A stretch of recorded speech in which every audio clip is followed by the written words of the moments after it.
한 주 동안 평안히들 지내셨습니까?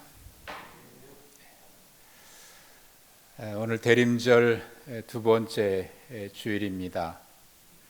절기에 따라서 이 두 번째 주일에는 초를 두 개를 밝혔어요. 기다림의 촛불이고 또 희망의 촛불입니다. 이 땅에 2000년 전에 우리 가운데 오신 주님, 그리고 지금도 우리 가운데 오고 계시는 주님, 우리와 함께 하시는 임마누엘, 다시 오실 주님, 우리는 그 주님을 기다리면서 희망으로 이 대림절을 시작하고 있습니다. 한 해를 마무리하는 12월 한 달이지만 또 교회력으로는 오시는 주님, 우리와 함께 계시는 주님, 다시 오실 주님을 기다리면서 새로운 희망 중에 시작하는 그런 절기입니다. 이 자리에 예배하시는 우리 모두에게 그 희망의 주님께서, 평강의 주님께서 은혜 베풀어 주시기를 바랍니다. 여러분 보셨던 익숙한 그림일 겁니다. 밀레의 만종이라고 하는 그림이 있습니다. 해질녘에 땅거미가 내려 앉은 벌판에 한 젊은 부부가 서로 마주서서 기도를 하는 그림입니다. 이 그림 한쪽 편에는 하루의 수확한 감자가 바구니에 담겨져 있습니다. 이 그림을 보면 평안해집니다. 소박한 그림인데 마음에 참 평안이 찾아옵니다. 프랑스 루브르 박물관에 소장되어 있다가 오세르 미술관에 옮겨져 있습니다. 몇 년 전에 루브르 박물관도 방문했고 오세르 박물관 미술관도 방문했지만 저는 그 그림을 보지 못했어요. 워낙 큰 곳이라 다 보기가 어려운 탓이기도 했지만 눈에 띄질 않았어요. 이 작은 그림이 값으로 계산하지 못할 만큼 아주 귀한 작품입니다. 그런데 이 작품과 관련된 일화가 있습니다. 1932년에 밝혀진 것인데요. 루브르 박물관에 소장되어 있을 즈음에 한 정신 이상자가 칼로 이 그림을 찢어버리는 그런 사고가 발생을 했습니다. 그래서 복원하기 위해서 박물관 측에서 이 그림을 복원하는 과정에서 엑스레이 투과해 보니까 이 그림에 또 다른 면이 발견됐어요. 이 작은 바구니, 감자가 담겨져 있는 바구니가 그려진 그곳에 밑그림을 보니까 관짝이 있는 거예요. 왜 이렇게 바뀌었을까? 사연은 이렇습니다. 1860년대 이 그림의 작가인 밀레는 매우 가난한 사람이었습니다. 그림을 그리려고 해도 물감을 살 만한 돈이 없었습니다. 그의 친구가 그에게 내가 당신이 그린 그림을 살 테니까 이 그림을 어떤 그림을 그리면 내가 사겠다고 하는 조건으로 1000프랑을 미리 그림값으로 주었습니다. 그것으로 물감을 사서 그림을 그린 것이 이것인데, 그리고 보니까 한쪽 편에 어린아이의 시신을 담을 만한 관짝이 있고 그 관짝을 놓고 젊은 부부가 기도하고 있는 이 모습이 섬뜩합니다. 그래서 부탁을 했습니다. 이것을 지우고 다른 그림을 그렸으면 좋겠다 해서 그 위에 덧칠해서 감자 바구니에 그날 수확한 듯한 감자가 담겨져 있는 그림을 그린 겁니다. 이게 1932년에 밝혀진 이야기입니다. 다른 이야기들도 있겠습니다만은 어쨌든 그렇게 돼 있는데, 여러분 한번 생각해 보세요. 본래대로 이곳에 관이 있었다고 하면 이 그림이 그렇게 사랑받을 수 있었을까 하는 질문을 해봅니다. 본래대로 그런 그림이 그려졌다면 이 그림이 그렇게 고가의 값으로 계산하기 어려운 그런 그림이죠. 그런 가치로 인정받을 수 있었을까? 모르는 이야기입니다만은 어쨌든 지금처럼 이렇게 사랑받을 수 있었던 것은 그 자리에 소박하지만 감자 바구니가 놓여 있고 하루에 수확인 듯한 그 바구니 옆에 두고 두 젊은 부부가 기도하고 있었기 때문에 그렇게 사랑받을 수 있지 않았을까 하는 생각을 해봅니다. 아무튼 이 두 그림을 비교해 보면 확연한 차이가 납니다. 한쪽에 본래 그리려고 했던 그 그림을 상상해 보면 거기는 절망입니다. 어둠입니다. 희망을 찾아보기가 어렵습니다. 어떤 사연인지 모르지만 이 관에 어린아이가 있고 그것을 묻으려고 했다고 하면 그것은 정말 희망이 없는 그런 그림이겠죠. 반면에 지금의 그림은 소박하지만 희망적입니다. 감사가 있고 따뜻함이 있습니다. 이 두 그림은 분명한 차이가 있습니다. 확연한 차이죠. 어찌 보면 우리의 삶에도 그런 모습이 종종 있을 듯합니다.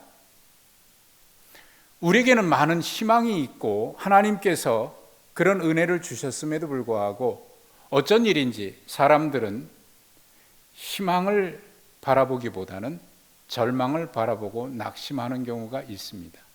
이미 우리에게 그런 은혜가 많이 있음에도 불구하고 우리의 눈이 그것을 발견하지 못하고 절망 중에 몸부림치는 그런 모습들이 우리의 삶에는 참 많이도 있습니다.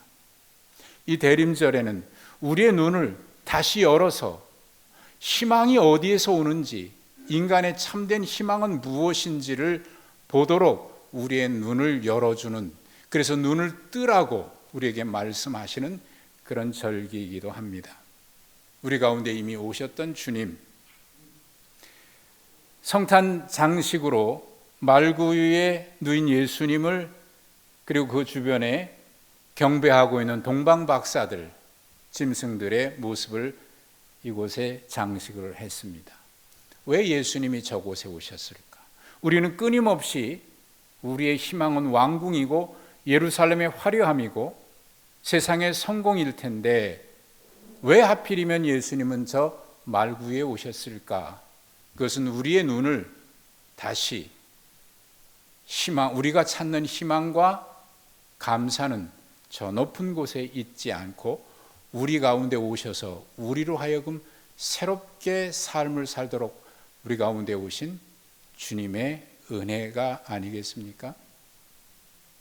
이 대림절 절기에 우리는 다시 우리 가운데 오신 주님, 나같이 천하고 부족한 자들을 구원하기 위해서 오셔서 우리로 하여금 새로운 삶을 살게 하시는 그 하나님의 희망의 메시지를 대림절 절기에 다시 보면서 두 번째 초의 의미를 생각해야 할 것입니다.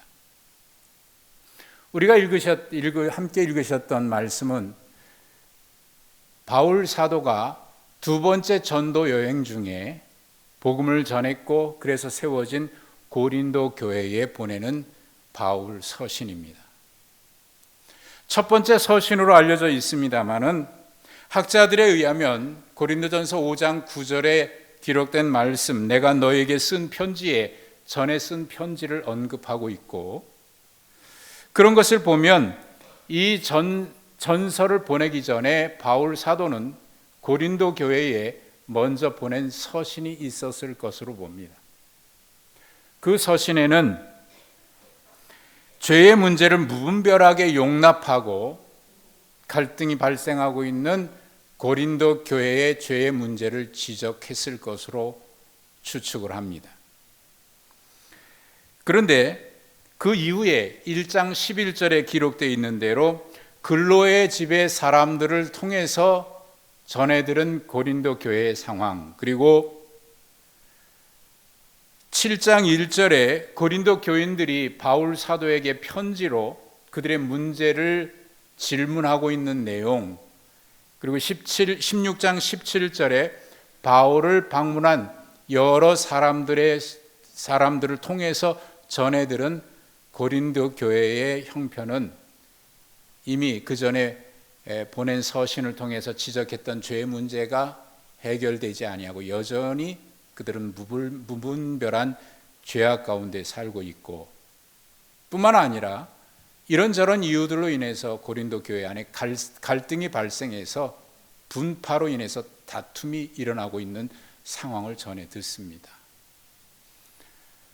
사도의 마음이 얼마나 아프고 얼마나 힘들었을까 짐작해 봅니다. 당장이라도 달려가서 그들을 꾸짖고 책망하고 싶은 마음이 있지 않았을까 싶습니다. 그런데 웬일인지 우리가 오늘 읽으셨던 말씀을 보면은 바울 사도는 그 고린도 교회를 향해서 칭찬과 더불어 감사의 기도를 하고 있습니다.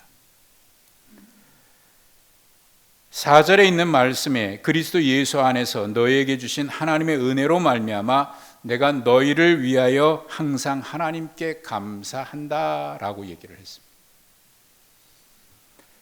과연 이 교회가 이런 칭찬 감사를 할 만큼 그런 신앙생활을 하고 있는 것일까 하는 의문이 있고요. 여전히 그 문제가 해결되지 않고 있음에도 불구하고 이런 이야기를 했다고 하면, 혹 바울 사도는 본격적인 책망과 꾸지람하기 전에 먼저 칭찬과 감사의 고백을 의례적으로 인사로 한 것은 아닐까 하는 생각도 해보게 됩니다. 어쨌든 그런 생각이 제 머릿속에서 지워지지 않는데 여러분은 어떠신지 모르겠습니다만은, 그런 가운데 오늘 말씀의 끝에 8절과 9절의 말씀을 보면 바울 사도는 인사의 말을 이렇게 마무리하지요.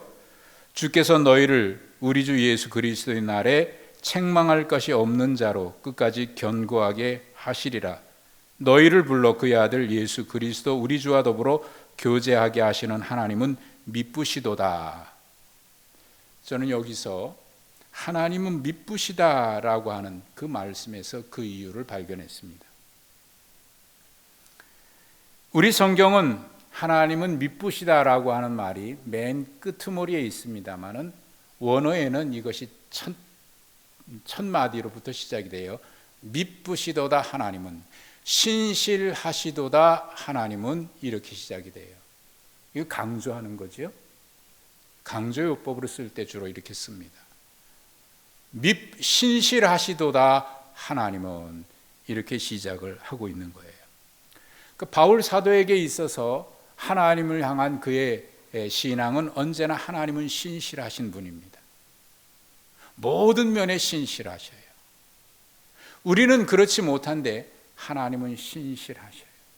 신실하다라고 하는 이 표현은 변함이 없으시고 한 번 약속하신 것 끝까지 지키시고, 그리고 그분의 마음은 변함이 없음에 대한 그분에 대한 신실함, 심에 대한 믿음, 신뢰이기도 합니다. 사도 바울은 언제나 하나님의 그 신실성을 신뢰하고 있어요. 그런 것이 좀 더 구체적으로 강조된 표현이 있는데 디모데 후서 2장 13절에 보면 아주 구체적으로 이렇게 표현한 것이 있습니다. 우리는 미쁨이 없을지라도 하나님은 항상 미쁘시도다.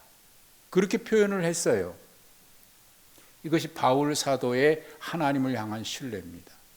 우리는 신뢰할 만한 모습이 우리에게는 없습니다. 그러나 하나님은 신실하셔요. 우리에게는 신실함이 없는데 하나님은 신실하십니다. 사실 우리는 우리 스스로 약속한 것도 지키지 못할 때가 얼마나 많이 있습니까? 나는 그렇게 살고 싶지 않은데 결심하고 다짐했는데 얼마나 자주 무너지고 넘어집니까? 베드로 사도가 예수님 내가 절대로 부인하지 않겠다라고 이야기를 했어요. 다른 사람은 몰라도 나는 끝까지 주님 배반하지 않고요, 죽을지언정 그런 일은 없습니다. 다짐을 했습니다. 그 말은 진심입니다. 그렇게 하고 싶었습니다. 또 그렇게 할 만한 자신감도 있었던 것 같아요. 그런데 하루도 지나지 않아서 그날 밤에 주님을 3번이나 저주하면서까지 부인하지 않았습니까? 이게 우리의 모습이거든요. 신실하지 못한 우리의 모습, 실수투성이고 자주 넘어지고, 사실 살다 보면 이렇게 저렇게 실망할 만한 일들이 얼마나 많아요. 세상에 실망할 만한 일들이 얼마나 많습니까? 환경이 그렇고요, 또 상황이 그래요. 정치가 그렇고 경제가 그래요. 모든 것이 우리에게 얼마나 많은 실망을 줍니까? 그런데 환경뿐이겠습니까? 나 자신에게 실망한 적은 없던가요? 나 자신 때문에 나는 왜 이 모습밖에 안 되나? 나는 왜 이런가? 자기 자신에게 실망할 때도 많습니다. 부조리한 세상 때문에 우리는 분노합니다. 왜 세상은 이럴까? 때로는 하나님을 향해서도 분노할 때가 있습니다. 하나님, 세상이 공평하지 못한데 왜 하나님은 그대로 보고 계십니까? 라고 하나님을 향해서 분노할 때도 있습니다. 그런데 그것뿐입니까? 나 자신 때문에 분노한 적은 없던가요? 야, 너는 왜 그 모양이냐? 나 스스로 실망하고 나 자신에게 분노할 때가 많아요. 우리는 그렇게 신실하지 못해요. 그런데 하나님은 신실하셔요. 그 하나님의 신실하심 때문에 바울 사도는 지금 고린도 교회가 비록 그런 상황에 있을지라도 감사하고 희망을 이야기하고 있는 거예요. 구체적으로 바울 사도가 감사하는 내용은 크게 세 가지로 오늘 본문에 나타나 있는데, 첫째는 5절에 기록되어 있습니다. 너희가 모든 일 곧 언변 모든 지식에 풍족하다라고 얘기를 했습니다. 언변, 말이죠. 실제로 고린도전서 12장부터 14장에 보면 고린도 교회 성도들에게는 하나님이 주신 은사가 많이 있었어요. 그 중에는 예언의 은사도 있고 지혜와 지식의 말씀에 대한 은사도 있고요, 방언에 대한 은사도 있습니다. 언변의 은사지요, 지혜와 지식의 은사도 있습니다. 그런 지식이 풍족해서 하나님의 말씀에 대해서 그들은 지혜를 가지고 있습니다. 이게 다 하나님 주신 은사지요, 하나님 주신 선물이지요. 틀림없습니다. 문제는 하나님이 이것을 왜 주셨을까? 이것을 주신 이유가 뭘까? 분명히 고린도전서 12장부터 14장에 있는 말씀에 기록되어 있습니다. 하나님이 이것을 우리에게 많은 은사를 주시고 많은 선물을 주신 것은 덕을 세우기 위함이라고. 교회의 덕을 세우도록, 세상의 덕을 세우도록. 그런데 문제는 인간이 그 주신 은사대로 사용하지 못하고 자기를 드러내는 데 사용하고 자기 자랑하는 데 사용하고, 그러다 보니까 덕을 세워야 되는데 오히려 분란이 일어나고 세상 가운데 덕스럽지 못한 모습으로 나타나는 거예요. 분명 하나님이 주신 은사입니다. 하나님의 은총이고 선물입니다. 그런데 그것이 덕스럽게 사용되지 못하니까 오히려 하나님께 욕이 되고 교회가 비난을 받는 것이죠.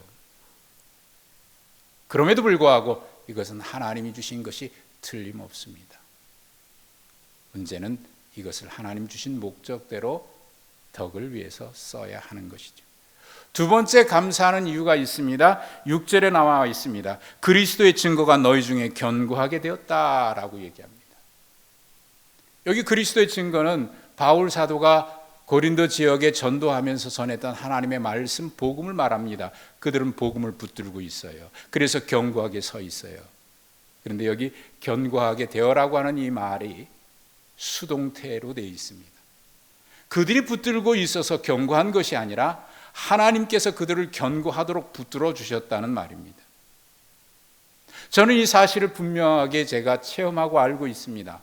제가 믿음으로 하나님의 말씀을 붙들고 어려우고 힘들 때 하나님 붙들고 일어섰는 줄 알았어요. 하나님 붙들고 내 믿음이 좋아서 견뎌냈는 줄 알았어요. 그런데 지나고 보니까 내가 하나님의 말씀을 붙든 게 아니고, 내가 십자가 붙든 게 아니고, 내가 주님 붙든 게 아니고, 주님께서 말씀으로 나를 붙들어 주셨고, 주님께서 말씀으로 나를 이끌어 주셨고, 주님께서 능력의 손으로 나를 붙들어 주셨더라고요. 견고하게 된 것은 자기의 경건성이 아니고 신실성이 아닙니다. 하나님의 은혜 때문이라는, 그래서 감사해요. 세 번째 감사하는 이유가 7절에 나와 있습니다. 너희가 모든 은사에 부족함이 없이 그리스도 예수, 우리 주 예수 그리스도의 나타나심을 기다림이라. 그들은 힘들고 어려워도 주님의 오실 것을 기다리면서 기대 가운데, 은혜 가운데 있다는 거예요. 그 은사에 부족함이 없이 풍족한 가운데 기다리고 있다는 거예요. 그런데 여기에 7절의 시작은 우리 성경에는 그 접속어가 표현되어 있지 않습니다만은 원어에는 그러므로, 호스테라고 하는 접속어가 분명히 있어요. 그러므로라고 하는 이 말은 앞뒤에 인과관계가 있다는 말이죠. 앞에 대한 결론이죠. 앞에 대한 결론. 어떤 결론이요? 이미 5절과 6절에서 이미 언급했던 것처럼 하나님의 은혜예요. 지금 내가 서 있는 것, 그래서 경고하고 주님을 기다리는 그것 자체도 하나님의 은혜의 결과라는 것입니다. 그러니까 사실 우리는 하나님의 은혜라고 하는 것이 쏙 빠져버리면 우리에게는 희망이라고 하는 것, 사실 말 자체가 아무런 의미가 없는 것 같아요. 앞서도 말씀드린 것처럼 고린도 교회가 은혜도 많이 체험했고요. 그러나 문제가 많았습니다. 그럼에도 불구하고 바울 사도가 감사하는 이유는 은혜의 결과이기 때문에 그런 것입니다. 지금 우리가 그나마 감사할 수 있는 그 조건이 있는 것은 하나님의 은혜의 결과이기 때문에, 그래서 3절에 바울 사도가 늘상 인사할 때 쓰고 있습니다만, 하나님 우리 아버지와 주 예수 그리스도로부터 은혜와 평강이 너에게 있기를 원하노라. 은혜와 평강의 출처가 어디냐? 하나님 아버지와 주 예수 그리스도. 4절에도 그리스도 예수 안에서 너에게 주신 하나님의 은혜로 말미암아, 그 은혜로 말미암아. 그리고 그리스도의 증거가 너희 중에 견고하게 된 것, 모든 은사에 부족함이 없이 우리 주 예수 그리스도를 기다리는 것, 이 모든 것이 사실은 그들의 신앙의 능력이 아니라 하나님의 은혜의 결과였다는 거죠. 여러분, 지금 우리가 그 하나님의 은혜로 말미암아 지금 이 자리에 있지 않겠습니까? 은혜입니다, 은혜. 은혜가 빠지면 사실 우리에게 이게 증명할 수 있는 게 없어요. 무엇 때문일까? 은혜 아니고서는 사실 설명 안 되는 게 너무 많지 않습니까? 저는 매일매일, 오늘 아침에도 집사람과 제 아내와 그런 얘기 했습니다. 하나님의 은혜 아니고서는 알 수 없는 그런 것을 우리는 살아가고 있다고. 여러분은 어떠세요? 여러분은 어떠십니까? 비록 지금 우리가 많은 문제를 안고 있고 있습니다만은, 그럼에도 불구하고 지금까지 우리가 이렇게 힘든 가운데서도 이길 수 있었고 견딜 수 있었던 것은 책망받을 것이 없기 때문이 아니라, 우리에게 잘못한 것이 없기 때문이 아니라 하나님의 덮어주시는 그 은혜와 사랑 때문 아니겠습니까? 우리는 연약해서 실수하고 넘어지고 실패할 때가 얼마나 많습니까? 그럼에도 불구하고 하나님의 그 신실하신 은혜는 우리를 여전히 기다려주고 계시고, 오시는 주님, 다시 오실 주님 기다리면서 살아갈 수 있도록 우리의 믿음조차도 우리를 견고하도록 붙잡아주고 계시지 않겠습니까? 이게 하나님의 은혜 아니겠습니까? 말씀드린 대로 우리가 대림절 두 번째 주일을 보내고 있는데, 이 대림절의 의미는 이 땅에 우리 가운데 오신 주님 예수 그리스도, 예수는 우리를 저희들의 죄에서 구속한다라고 하는 그런 의미죠. 그 예수님은 이 땅에 그 임마누엘 오셨어요. 임마누엘은 하나님이 자기 백성 우리와 함께 계신다는 약속이죠. 구원하신 예수는 지금 우리와 함께 하시는 임마누엘, 그리고 다시 오시는 주님으로 우리와 함께 계시고 계셔요. 그래서 우리는 오신 주님의 은혜 속에서, 지금 우리와 함께 계시는 은혜 속에서 다시 오실 주님을 바라보면서 은혜의 여정의 길을 걸어가고 있는, 이 대림절에 우리는 다시 주님의 오신 의미를 깊이 생각하고, 그리고 여전히 우리가 그 날을 기다리고 살아갈 수 있는 것도 변함없으신 하나님의 신실하심, 그 약속 때문이죠. 말씀드린 대로 우리는 신실하지 못해요. 우리는 얼마나 자주 넘어집니까? 그런데 하나님은 신실하셔요. 이해할 수 없는 많은 문제들이 있지만 그 가운데 하나님의 신실하심이 있더라고요. 하나님의 은혜가 있고 사랑이 있더라고요. 그것이 우리에게 희망 아니겠습니까? 우리의 희망의 이유는 사실 하나님께 있어요. 오늘 아침에 우리 강푸른 목사님이 책 하나를 선물해 줬어요. 제가 존경하는 목사님의 책이에요.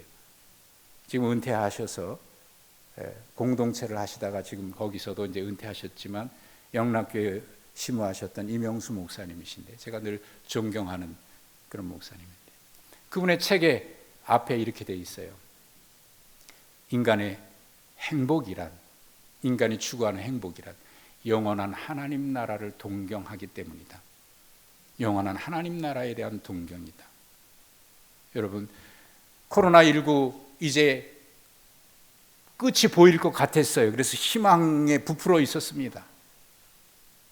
그런데 또다시 돌파 감염에다가 또 변종이 생기고 그러니까 이 터널 끝이 보였는데 이 끝이 더 저 멀리 물러난 듯한 느낌입니다. 사실 우리에게 힘들고 어려워도 희망이 있다고 하면 그래 조금만 더 가면 견디면 끝이 보이니까 그렇게 힘을 낼 수 있습니다. 그런데 또다시 멀어졌어요. 그러나 이 문제만이 아니라 사실 우리에게 있어서 희망이라고 하는 것이, 우리가 가지고 있는 희망이라고 하는 것이 얼마나 허무한지 우리는 종종 느낄 때가 있습니다. 사실 어려움도 어려움이지만은 불확실성 때문에 두려움이 있는 거 아니겠어요? 언제 끝날지 모르고 이것이 끝나면 또다시 어떤 것이 시작될지 모른다고 하는 이 불확실성에 대한, 이것이 우리가 희망을 갖고도 여전히 절망할 수밖에 없는 이유 아니겠습니까? 만약에 우리의 희망의 근거가 우리에게 있다고 하면 우리는 끊임없이 다람쥐 쳇바퀴 돌듯이 이것을 반복하게 될지도 모릅니다. 그러나 오늘 말씀에서 하나님의 신실하심에 대해서 인간의 위기는 언제나 그 맞은편 쪽에 우리는 위기라고 하는 동굴을 파들어 갔는데 반대쪽에서 또 동굴을 파서 마지막에 딱 연결돼 가지고 열리듯이 맞으면 우리에게는 위기이지만 마른 편 쪽에는 하나님의 은혜가 파들어오고 있어요. 그래서 위기와 은혜는 만남점입니다. 우리는 희망이라고 말하지만 이것은 하나님의 은혜를 우리 쪽에서 해석하는 말일지도 모릅니다. 우리는 희망이라고 말하지만 그것은 하나님의 은혜에 대한 우리의 해석입니다.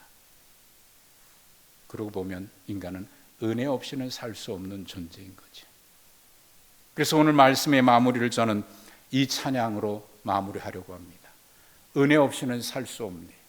노래 부르려고 하는 것은 아닙니다. 은혜 없이는 살아갈 수가 없네.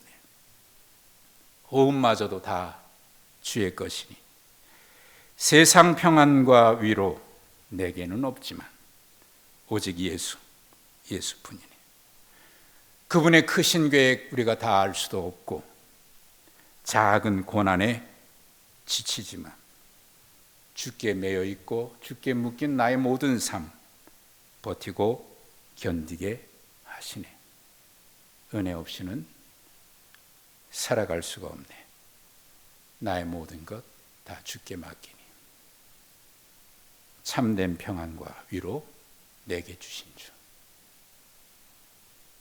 예수, 오직 예수뿐이네. 그렇습니다. 우리의 희망은, 우리의 감사도 희망도 무엇 때문입니까? 오직 예수뿐입니다. 신실하신 하나님, 그 사랑뿐입니다. 이제 또다시 한 해를 마무리하고 대림절을 보내면서 힘들게 견뎌왔던 우리가 다시 지칠 수 있을 것 같은데, 그러나 우리는 다시 일어설 수 있는 이유가 있습니다. 하나님의 신실하신 사랑 때문입니다. 무엇도 끊을 수 없고 무엇도 우리에게서 끊어낼 수 없는 하나님의 그 사랑. 나는 내가 잡았다면 끊어질 수 있고, 내가 붙들고 있다면 놓을 수 있는데, 하나님께서 우리를 붙들고 계시고 하나님께서 우리를 사랑하시기 때문에 그 사랑은 끊어낼 수가 없고 절대로 끊기지 않습니다. 그리고 그분은 신실하시기 때문입니다. 이것이 오늘 우리의 감사와 희망의 이유일 것입니다. 그렇게 한 해를 마무리하고 또 다른 절기를 시작하는 대림절을 보내는 우리에게 이 은혜가 여러분 모두에게 충만하기를 주님의 이름으로 축복합니다. 하나님 아버지, 은혜와 사랑 감사합니다. 지금까지도 하나님의 은혜였고 이제도 하나님의 은혜였고 장래에도 여전히 하나님 은혜임을 고백합니다. 신실하신 하나님, 지금까지 붙들어 주셨고 영원토록 우리와 함께 하시는 신실하신 하나님을 바라봅니다. 그래서 힘들고 어려워도 다시 일어서고 절망을 노래해도 우리는 희망을 찬송하면서 하나님을 바라봅니다. 주님 앞에 서는 그날에 우리의 인생의 그림, 어떤 그림으로 그려졌을까?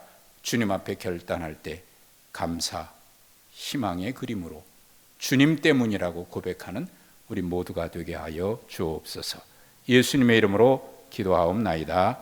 아멘.